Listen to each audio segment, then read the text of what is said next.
नमस्कार। आज हम जानेंगे नावासन के विषय में।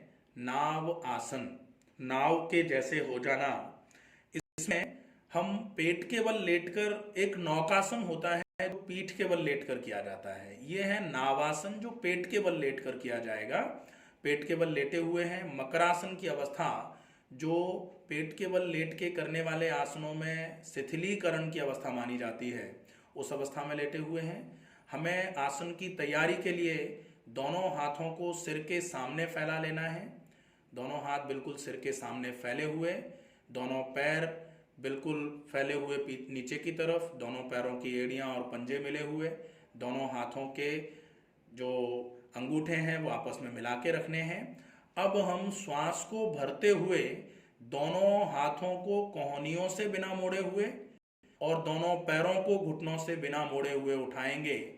अब हम धीरे धीरे करके अपने सिर को उठाएंगे। माथे को उठाया, नाक को उठाया, चिन को उठाया, गर्दन को उठाया, सीने को उठाया। ये पूरा पार्ट हमारा उठा है। नाव के समान हमने अपने शरीर को कर रखा है।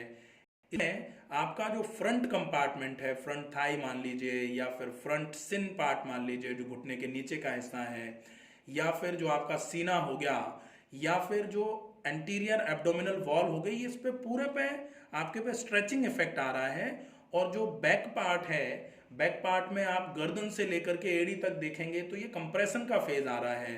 तो बैक पार्ट पर टोनिंग का काम होगा और फ्रंट पार्ट पर स्ट्रेचिंग का काम होगा। यहाँ आपकी श्वास भरते हुए आपने इस आसन को किया था। धीरे से आप आसन को होल्ड करेंगे, श्वास को भरते छोड़ते हुए, और श्वास को छोड़ते हुए आसन को धीरे धीरे करके सामान्य स्थिति में लेकर के आएंगे।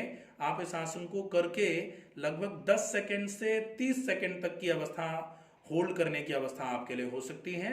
और इसके बाद अगर आप और अच्छे तरीके से होल्ड करना सीख जा रहे हैं तो कहा जाता है कि स्थिर सुखम आसनम।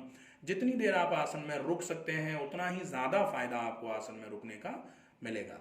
इसमें आप अपने थाइस की मसल्स को, हिप मसल्स को, लोअर बैक टायर्स को, और जो अपर बैक फ्लैप्स जो निकल रहे होते हैं, जैसे महिलाओं के सामान्य तौर पर जैसे साड़ी वगैरह जब पहनते हैं तो अपर फ्लैप्स निकल जाते हैं, तो अपर बैक पर जो फैट के टायर्स निकल रहे होते हैं उनको कम करने के लिए यह आसन बहुत इफेक्टिवली काम करता है। साथ में जो आपकी बेली फैट है, बेली फैट भी इस आसन से बहुत अच्छे तरीके से कम होता है।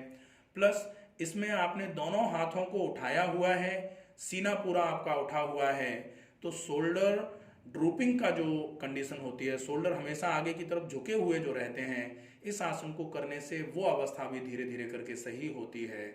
और साथ में यह आपके थाई की मसल्स को टोन करने के साथ आपके पैरों की स्ट्रेंथ को बढ़ाने का काम कर सकता है। ओवरऑल ये वेट को कम करने के लिए बहुत अच्छा आसन है। और जो लोग आगे झुककर चलते हैं या जिनके कंधे हमेशा आगे की तरफ झुके हुए रहते हैं, उन लोगों के लिए भी ये आसन बहुत इफेक्टिवली काम करने वाला है। साथ में श्वसन तंत्र से संबंधित समस्याएं और पाचन तंत्र से संबंधित समस्याओं में यह आसन बहुत अच्छे तरीके से हेल्पफुल माना जाता है।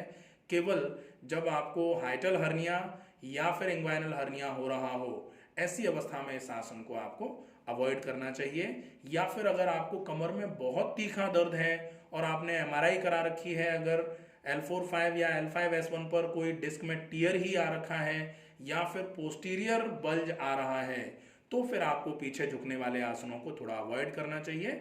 उस समय आप इस आसन को अवॉइड करेंगे। बाकी ये आसन आपके लिए बहुत ही फायदा देने वाला आसन माना जाता है। बैकवर्ड बेंडिंग का आसन है, इसलिए ये रेस्पिरेटरी डिसऑर्डर्स में सबसे अच्छे तरीके से काम करेगा। अगर इस आसन में कोई भी कंफ्यूजन, कोई भी बात आपको समझ में नहीं आई हो तो आप कमेंट बॉक्स में लिख करके अपने प्रश्न को पूछ सकते हैं। स्वस्थ रहिए, सुरक्षित रहिए, अपना ध्यान रखिए, अपनों का ध्यान रखिए। नमस्कार।